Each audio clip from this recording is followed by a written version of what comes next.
Ya para pelajar sekalian, dalam siri pembelajaran kita kali ini kita akan meneruskan pengajian kita tentang vektor, dan ini merupakan siri video yang kelima yang merupakan siri video yang terakhir dalam pengajian kita tentang vektor ini.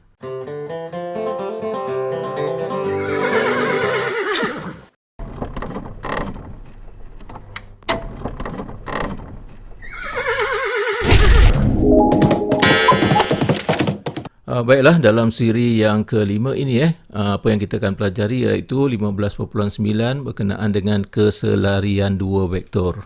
Baik, lihat gambar rajah ini. Ini adalah suatu garis lurus di mana PQR terletak di atas garis lurus ini. Dalam erti kata lain, kita kata PQR segaris Okey. Berdasarkan kepada garis lurus ini, sebenarnya dia terdapat 3 garis lurus yang selari di sini, iaitu garis lurus PQ, QR dan PR. Itu adalah 3 garis lurus yang selari. Baik, dalam 3 garis lurus ini, kita nak pertimbangkan 2 sahaja, iaitu kita ambil garis PQ dan garis PR. Okey, jadi maksudnya garis PQ dan garis PR adalah 2 garis lurus yang selari. Okey. Baik, apa yang dapat kita lihat di sini, Q membahagi garis PR kepada 2 bahagian dengan nisbah tertentu.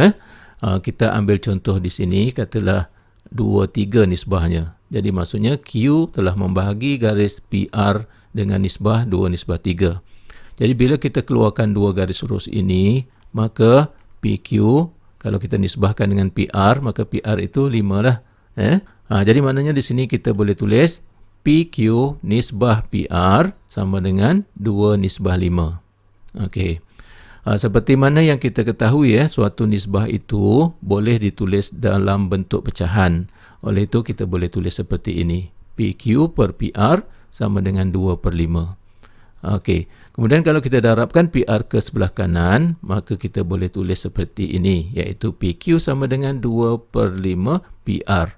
Baik, apa yang kita sedang bincangkan di sini, kita melihat nisbah-nisbah ini dalam konteks garis lurus biasa, iaitu garis lurus PQ sama dengan 2/5 garis lurus PR.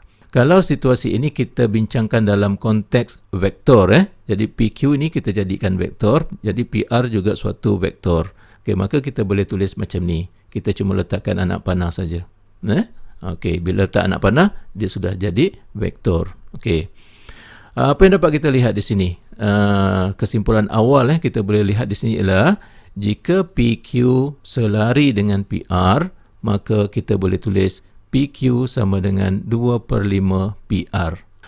Itu perkaitannya yang kita dapat lihat melibatkan 2 vektor yang selari. Okey, seterusnya kita lihat di sini adakah nisbah ini semestinya 2:3 dalam semua keadaan? Tidak kan? Kita boleh letak 1:2, 3:4 dan sebagainya. Jadi maksudnya 2/5 ini tidak tetap, boleh pelbagai. Tapi yang penting 2/5 ini merupakan suatu pemalah sebarangan. Maka dapatlah kita tulis seperti ini. Pemalah ni kita simbolkan sebagai lambda. Maka PQ sama dengan suatu pemalah lambda darab dengan PR. Okey, jadi lambda itu adalah suatu pemalah. Okey, kesimpulan daripada perbincangan ini dapat kita lihat di sini ialah apabila vektor PQ dan PR selari, maka vektor PQ boleh ditulis sebagai suatu pemalah lambda darab dengan PR.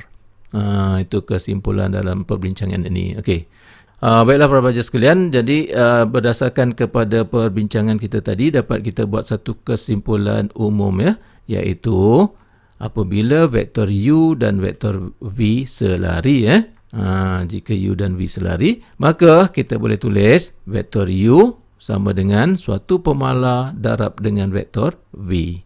Ini kesimpulan dia. Okey, kita teruskan pembelajaran kita dengan membincangkan beberapa contoh soalan yang berkaitan dengan keselarian dua vektor. Baik, soalan pertama. Diberi vektor A 6 M tolak 4. Kemudian vektor B 2, 5. Cari nilai M jika vektor A dan vektor B adalah selari. Okey. Kita telah pun memahami konsep keselarian dua vektor. Okey, iaitu jika vektor A dan vektor B selari, maka kita boleh tulis vektor A sama dengan suatu pemalar darab dengan vektor B. Okey, maka kita gantikan vektor A dan vektor B. Dapatlah kita tulis seperti ini. Seterusnya, kita samakan komponen yang di sebelah atas ni. Jadi 6 sama dengan lambda darab dengan 2. Jadi kita boleh tulis 6 sama dengan 2 lambda. Maka daripada sini dapatlah lambda sama dengan 3. Tapi dalam soalan ini, dia bukan nakkan nilai lambda ni. Dia nak nilai M. Oleh itu, kita samakan komponen yang di sebelah bawah, iaitu M tolak 4 sama dengan lambda darab 5, iaitu 5 lambda di sini. Okey. Dan nilai lambda yang kita dapat di sini diperlukan dekat sini. Maka kita gantikan nilai lambda yang kita dapat, iaitu 3. Jadi akhirnya dapatlah nilai M, iaitu 19. Okey, kita teruskan dengan contoh soalan yang kedua. Okey, diberikan di sini titik PQR adalah segaris. Diberi di sini vektor PQ ialah 4A tolak 2B dan QR ialah 3A tambah 1 tambah KB. Dengan keadaan K adalah pemalar, cari nilai K. Okey, maklumat yang pertama di sini diberikan titik PQR adalah segaris. Okey, jadi kita lukiskanlah macam ni, PQR segaris. Di sini dia beritahu kita bahawa garis PQ adalah selari dengan QR. Apabila kita pertimbangkan dia sebagai suatu vektor, maka kita katakan bahawa vektor PQ dan vektor QR adalah selari.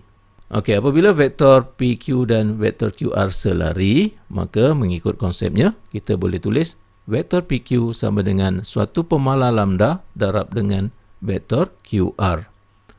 Okey, di sini cikgu nak peringatkan ramai yang kata macam ni. Jika PQ dan QR selari, maka PQ sama dengan QR. Itu salah. Yang betulnya, jika PQ dan QR selari, maka PQ sama dengan suatu pemalar darabkan dengan QR. Okey. Baik, tentang simbol yang kita gunakan di sini lambda.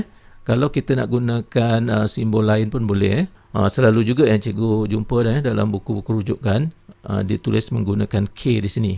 Tapi cikgu tak berapa galakkan guna K sebab selalunya K akan diberikan dalam soalan. Contoh macam ni kan. Kalau kita gunakan K kat sini, nanti K yang kita tulis ni, dia akan confuse dengan K yang diberikan. Jadi akan timbul masalah. Oleh itu, kita tulis ini sebagai lambda. Okey. Baik, kita teruskan. Di sini PQ, gantikanlah vektor PQ. Tapi disarankan di sini kita gunakan vektor lajur. Tak payah guna AB tu.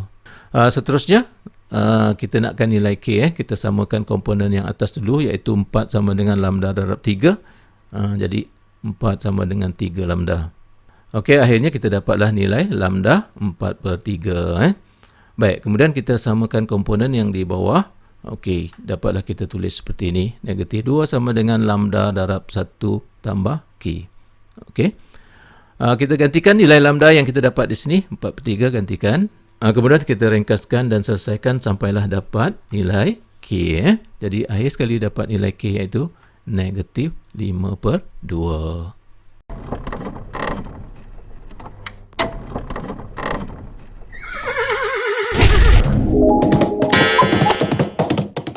Okey, kita teruskan dengan melihat contoh soalan yang ketiga ni. Ini soalan yang terakhir.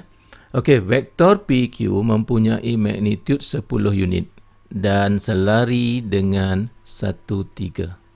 Okey, diberi Q lebih besar daripada 0, maksudnya Q positif.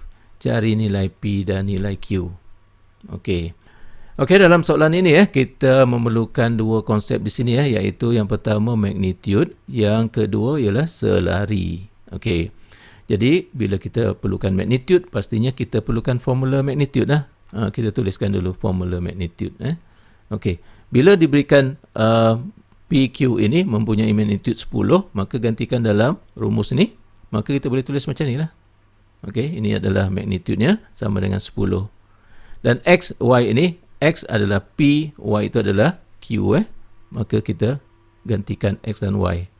Maka di sini kita ringkaskan, kita buang tanda punca kuasa 2 tu, kita kuasa 2kan sebelah kiri dan sebelah kanan, maka kita dapat tulis seperti ini. Kemudian kita labelkan sebagai persamaan 1. Okey, seterusnya dinyatakan bahawa vektor PQ ini selari dengan vektor 1, 3, maka kita boleh tulis seperti ini. Sebab macam ni, U sama dengan satu pemalar darab V. Ingat lagi kan? Okey, oleh itu PQ sama dengan satu pemalar lambda darab dengan 1, 3. Okey. Seterusnya kita samakan komponen yang di atas, iaitu P sama dengan lambda darab 1. Okey, kemudian samakan komponen yang bawah. Okey, apa yang kita dapat di sini, lambda sama dengan P, maka lambda ni kita gantikanlah dengan P. Okey, jadi dapatlah kita tulis Q sama dengan 3P dan kita labelkan sebagai persamaan 2. Okey. Jadi dah ada dua persamaan, maka nak dapatkan nilai PQ, kita akan buat penyelesaian persama serentak. Okey, kita teruskan macam mana cara dia? Gantikan persamaan 2 ke dalam persamaan 1. Okey, gantikan. Jadi di sini Q kita gantikan dengan 3P.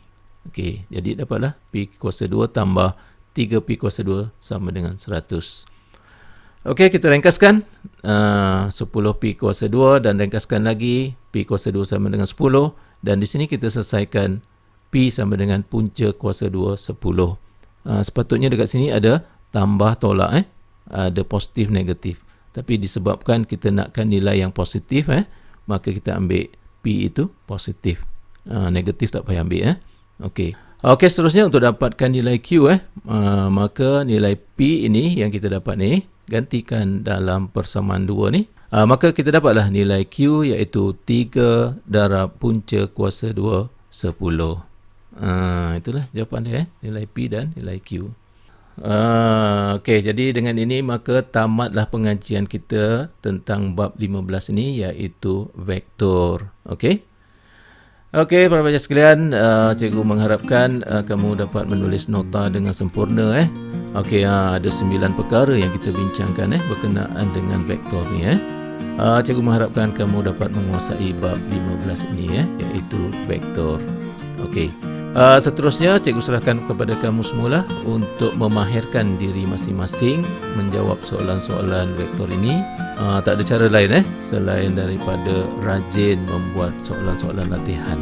Kamu boleh dapatkan soalan-soalan daripada buku-buku rujukan, kamu boleh download dari internet dan pelbagai kemudahan yang kamu ada sekarang. Cuma terserah kepada diri kamu sendirilah sama ada kamu rajin ataupun tak rajin. Okey. Jadi cikgu ucapkan selamat belajar dan selamat maju jaya. Dan teruskan setia bersama channel Terjak Maths bagi topik-topik yang berikutnya. Okey, jumpa lagi.